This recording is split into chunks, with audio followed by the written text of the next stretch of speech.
This is Kathy Biehl of EmpowermentUnlimited.net with Astro-Insight for the week of April 25th, 2022. This week has a number of lovely wrapping up final touch aspects involving the gentleness and fogginess that we've been living in, and then taking us into clarity and get ready for action. Lots and lots of activity in the sky this week. Mercury and Venus are making lots of contacts, which means a lot of communication, a lot of interaction with other people, coming down out of the clouds a bit, or at least recognizing people on the neighboring clouds and starting to talk to each other and trade ideas. The weird, wonderful, baffling, anesthetizing Jupiter-Neptune conjunction is still in effect, very slowly moving apart. It dissipates in May. And this week, Mercury and Venus start making contacts with both of those guys. On the 27th, a lot of information whips up lots of thoughts. There's the possibility to communicate a lot, to get some input on some of the inspiration that you've been getting as Jupiter and Neptune have traveled together. Or maybe it's just that you're going to trade plots of all of the Hallmark Channel movies you've been watching, which is actually one way of living out the potentials of the Jupiter-Neptune conjunction. And on the same day, there is a heightened sense of love, of connection, of seeing God in the sunset. The two guardians of love, Venus and Neptune, are exactly conjunct also on the 27th, teeing up for her conjunction with Jupiter on the 30th. This is unparalleled for inspiration, for creativity, for a beautiful, loving overtone in relationships, a spiritual component to relationships, highly romanticized experience of life. The Venus-Neptune link is more like seeing God everywhere you go. By the time she hooks up with Jupiter on the 30th, it will be gimme, gimme, gimme, I want, just immersing in the vast sea of life. Or maybe just binge watching a whole lot on some streaming service. But there are definitely greater potentials than that going on this week, because as Venus and Mercury are making their way through this gauzy gauntlet and picking up threads and giving us input into what we might possibly be doing down here on Earth with all this beautiful otherworldly energy, things go really, really deep.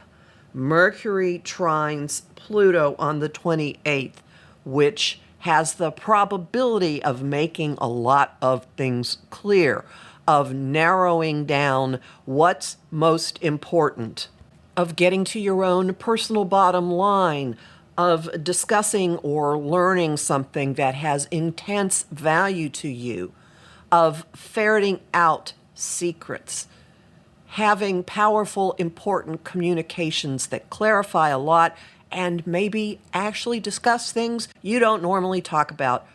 Let's start with money.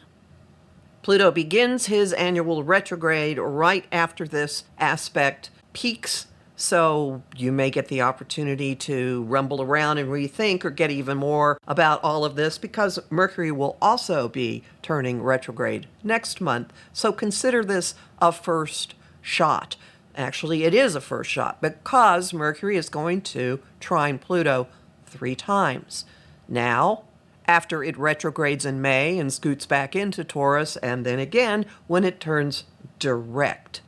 So consider any big conversation or important information that comes to you or starts to come to you this week as the beginning of a process of uncovering or unlayering or refining or defining. Right after that link is exact, Mercury changes signs. He goes into his home air sign of Gemini, and it will feel for a minute like, oh boy, now we can just let our minds run free, except that he's only there for a little bit. He's not moving really, really quickly. So this continues the atmosphere of starting to discuss something and then going back over it again very quickly. The big, big, big event of the week happens on the 30th. It's been building. We'll be feeling it all week. The Taurus new moon is a solar eclipse, and it occurs with changemaker Uranus right at the sun and the moon. The seeds coming off this eclipse all have plot twists. Things are unleashed quickly, particularly since the moon is sitting at the degree that Uranus occupied when Saturn squared it for the third time last December. So something that has been waiting to blossom, waiting to break open, waiting to, explode, has the trigger pulled on it now. Venus rules this moon, so of course our worldly experiences and our creature comforts are very, very much in the picture. She's exactly conjunct Jupiter, wanting what she wants and more of it, please. Comfy, comfy cushions, yummy, fresh food, preferably with somebody really attractive feeding it to her. And she's moving toward the final aspect of the week, which happens on May 1st, May Day, a sextile or opportunity aspect to Pluto. The potential exists to soften all the structural change that we're seeing going on all around us, all the structural change that we have been experiencing in the ground beneath our feet. We might get insight into why we might view fracturing situations with a good deal more compassion. We might, since both of these planets do have to do with money, and the new moon is in the sign of money, we might have a way to streamline or refocus our relationship with our own funds. Maybe even make them better. Bottom line is the fog is going away ever so slightly, much more noticeably as we get into the weekend. Take advantage of the downtime while you have it. Take advantage of the inspiration that comes from simply being quiet and letting yourself go fallow. Ask for insight, ask for dreams, ask for guidance.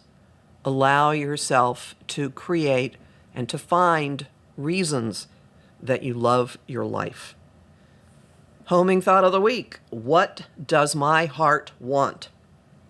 Song of the week, Daisies by Katy Perry.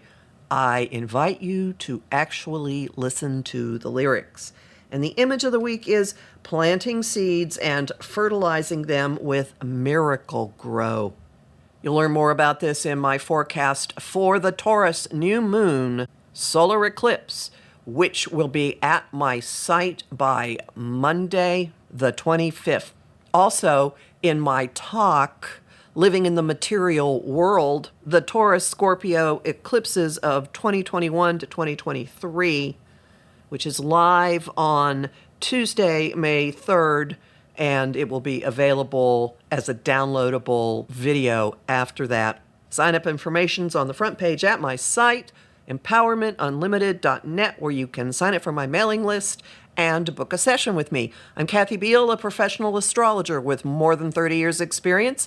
I host Celestial Compass on Om Times Radio on the first and third Monday of every month at 5 p.m. Eastern. I also host lively conversation on Facebook at Empowerment Unlimited and the group, the Astro-Insight Lounge.